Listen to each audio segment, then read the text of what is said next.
and livelihoods has continued unabated. 4 weeks of no medicines, no health care, no access to basic facilities, no school, and no phone or internet link. Patients are being denied treatment, and pellet guns are being used to quell protests. This brutality, which is unheard of in modern times, is cascading into a humanitarian disaster of epic proportions. Talking about them, the European Union is talking about them, and they've had a meeting yesterday, and a very good one. I got a very good feedback on that. Is talking about them. OIC is talking about them. Amnesty International, Human Rights Watch are talking about them. BBC, Washington Post, New York Times are talking about them, just to quote a few. What's more, India's own people are talking about them. People like Mehbooba Mufti, people like Umar Abdullah, who were former chief ministers of Indian occupied Jammu and Kashmir, say they have been betrayed. Historical betrayal का उन्होंने लफ्ज़ इस्तेमाल किया अपनी एक तकरीर में. India's main opposition leaders are talking about it. Saner voices in India are talking about it. And by the way, those saner voices are really scared for their life in India today. There are real fears of what may transpire next. A false flag operation to divert the world's attention from India's crimes in Indian occupied Jammu and Kashmir, a misadventure across the line of control, even a Rwanda or Srebrenica-like genocide. Ladies and gentlemen, Prime Minister Imran Khan is right in asserting that what we are confronted with is a dangerous mindset that draws its inspiration from the ideology of Hitler and Mussolini. This extremist and Hindu supremacist mindset oversaw the killing of thousands of Muslims in Gujarat. It is the same mindset that celebrates programs targeting minorities and justifies mob lynching. In today's India, it is not just Muslims but also other minorities, including Christians and Dalits, who live in perpetual fear.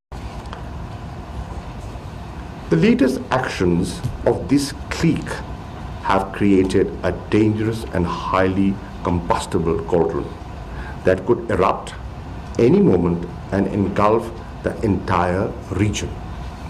Ladies and gentlemen, in the past 4 weeks, Pakistan has undertaken a diplomatic surge. We have acted with immense responsibility and restraint, but with firm resolve that the Indian actions are unacceptable, and that should India choose the path of aggression, Pakistan would be ready to fully defend itself. In response to India's actions, we have downgraded diplomatic relations and suspended bilateral trade. The rail and bus services have been stopped. We are reviewing other existing arrangements, bilateral arrangements as well. As part of our international diplomatic campaign, Prime Minister Imran Khan is personally apprising world leaders. I am reaching out to my counterparts from all regions of the world, and I try and speak to 2 to 3 foreign ministers a day. We have approached the UN Security Council, the Human Rights Council, and the OIC.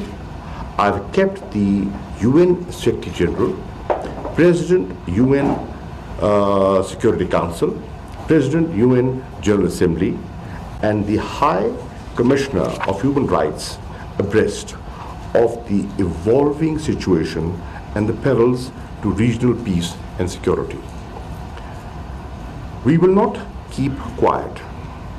We will seize every opportunity to sensitize the world community about the unspeakable suffering of the people of occupied Jammu and Kashmir and dark vision of their tormentors. The greatest task, the greatest challenge before our foreign policy today is how to stand up to the Hindutva ideology and sustain and add greater momentum to our moral, political and diplomatic support to the just struggle of the Kashmiri people for their right of self-determination while preserving peace. Ladies and gentlemen, while hopes have dimmed for the people of occupied Jammu and Kashmir, in Afghanistan there are real hopes of a breakthrough in parleys between the United States and the Taliban. Today, the world is convinced of the wisdom of Prime Minister Imran Khan's long-held conviction that there is no military solution to the conflict in that country and that dialogue and reconciliation offer the only way from due course for lasting peace and stability.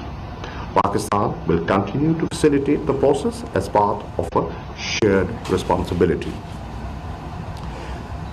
Assisting in whatever way we can an Afghan-owned and Afghan-led process of reconciliation that paves the way for enduring stability remains our second greatest challenge. At the beginning of my discussion, I had spoken about regional and global rivalries and the zero-sum mindset that haunts today's policymakers. Herein lies our third greatest challenge. Pakistan-China strategic cooperative ties are the anchor of stability in the region.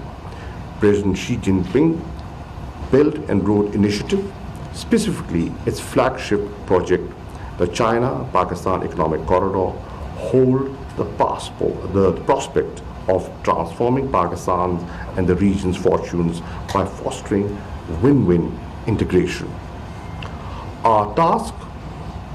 One task of our foreign policy is to convince the world of the inherent merits of the corridor and the benefits it will accrue.